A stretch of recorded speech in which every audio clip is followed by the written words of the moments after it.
Assalamualaikum warahmatullahi wabarakatuh. Dan sana kulun berataan sedulur kula sedaya, teman-teman dimanapun berada. Pada konten perdana ini saya mengekspos kegiatan di sekolah saya, yaitu kegiatan penyelenggaraan jenazah. Jadi kegiatan ini adalah untuk mengisi bulan suci Ramadan, dinamai dengan kegiatan Ramadan Camp. Jadi pada kegiatan ini anak-anak di sekolah diajari tentang bagaimana cara menyelenggarakan jenazah, baik itu cara memandikan jenazah, kemudian cara mengkafani jenazah, kemudian cara mensolatkan dan juga menguburkan. Oke, jadi pada sesi pertama pemateri menyampaikan materinya secara umum. Apabila ada seorang yang meninggal dunia, maka hendaklah mayatnya diurus secara syariat Islam. Di antaranya yang pertama adalah dimandikan. Nah, di saat mau memandikan maka ada beberapa hal yang perlu dipersiapkan. Di antaranya di situ ada beberapa macam air, air mutlak, kemudian air kapur barus, kemudian juga air bunga, dan juga air sabun. Akan tapi yang paling pokok adalah air mutlak.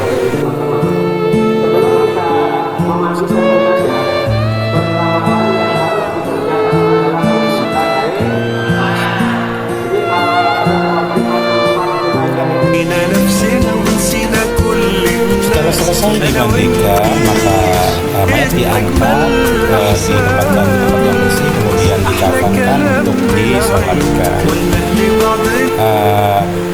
Untuk season selanjutnya, anak-anak diajak untuk mempraktekkan langsung dari materi yang sudah disampaikan secara umum. Oke, jadi tempat untuk mengkafani jenazah harus disiapkan dulu, karena nanti setelah mayat itu dimandikan selesai harus sudah siap adanya tempat untuk pengkafanan.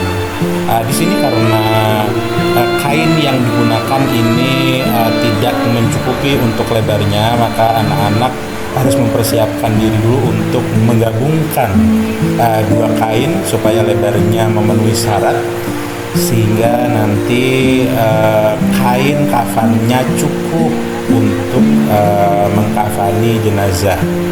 Jadi mereka harus menjahit antara kain satu dengan kain yang satunya lagi. Selain menyiapkan kain kafannya, di situ juga mereka harus menyiapkan beberapa hal, diantaranya kain untuk baju kurungnya, kemudian menyiapkan celana dalamnya ya, kemudian juga membuat beberapa penutup untuk jauh atau beberapa anggota tubuh yang di situ ada lubang, yaitu terbuat dari kapas. Apabila sudah mencukupi persiapannya, maka pemandian dimulai. Jadi sebelum dimandikan maka dibersihkan dulu semua kotoran-kotoran ataupun najis yang ada pada badan, itu dibersihkan, baik itu dari rambutnya, kemudian hidungnya, mulutnya, telinga, kuku-kukunya, maka itu dibersihkan terlebih dahulu.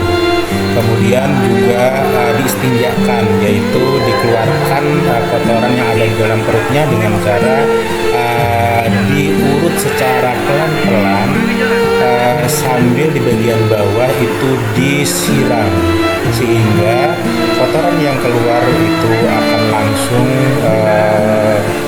larut dengan air yang sudah disiramkan.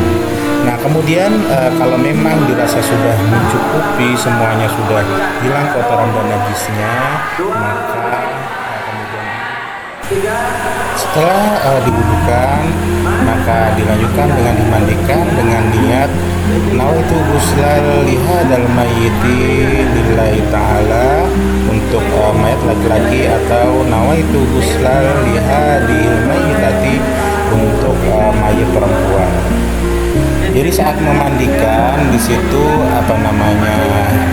diguyurkan air pada sisi kanan bagian atas 3 kali, kemudian bagian kiri bagian atas 3 kali, kemudian dilanjutkan mayat dimiringkan dan diguyurkan air di bagian kiri belakang itu 3 kali, dan kemudian dimiringkan kembali di bagian kiri, diguyurkan air 3 kali. Jadi pelaksanaan itu masing-masing 3 kali dengan menggunakan masing-masing jenis air yang dipakai.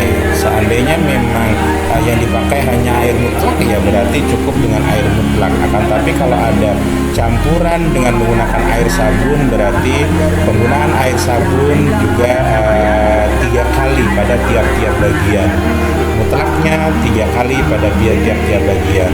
Kemudian kalau ada air kapur barus juga sama. Penggunaan air kapur barus juga menggunakan 3 kali guyuran pada tiap-tiap bagian. Jadi tergantung dari berapa jenis air yang digunakan di situ. Tiap-tiap jenis airnya menggunakan 3 kali guyuran. Setelah selesai, mayat diangkat dan ditempatkan di tempat pengkafanan. Jadi mayat dikafani laki-laki dengan menggunakan 3 lapis kain kafan, kemudian perempuan dengan menggunakan 5 lapis kain kafan. Yang mana bedanya antara mayat laki-laki dan perempuan adalah pada mayat perempuan itu 2 lapis kain kafan, kemudian 1 berbentuk jarik atau tapi, kemudian berbentuk baju kurung dan juga jilbab. Nah, kemudian dikafani dan diikat. Untuk mengikat ini nanti diikat di bagian kiri samping untuk memudahkan di saat mayat itu dimasukkan ke dalam kubur itu nanti tali-tali ikatannya kan akan dilepas. Jadi untuk memudahkan pelepasan tali-tali tersebut. Apabila pada bagian atas kain kafan itu ikatannya ada yang tidak rapi, maka bagian yang tidak rapi itu bisa dipotong supaya bagian kafan bagian atas atau ikatan bagian atas itu menjadi rapi. Nah, itu adalah untuk pengkafanan. Setelah selesai, maka mayat bisa untuk dimasukkan ke dalam keranda, kemudian ditutup, kemudian di bagian kepala ditandai dengan sajadah, ya, supaya kita mengetahui bahwa bagian kepala adalah di bagian yang bertanda sajadah tersebut. Maka kemudian keranda digotong, ditempatkan pada tempat yang siap untuk mensolatkan mayat. Jadi pelatihan penyelenggaraan Maya yang dilaksanakan di sekolah kami semoga bermanfaat untuk kita semua. Allahumma amin. Jangan lupa kesendang sanak ulun bertaan, sedulur kula sedaya dan juga teman-teman semuanya. Jangan lupa untuk mendukung selalu channel ini dengan cara men-subscribe dan juga ditonton videonya ya, dan juga kemudian di like, komen, dan share. Terima kasih semuanya. Assalamualaikum warahmatullahi wabarakatuh.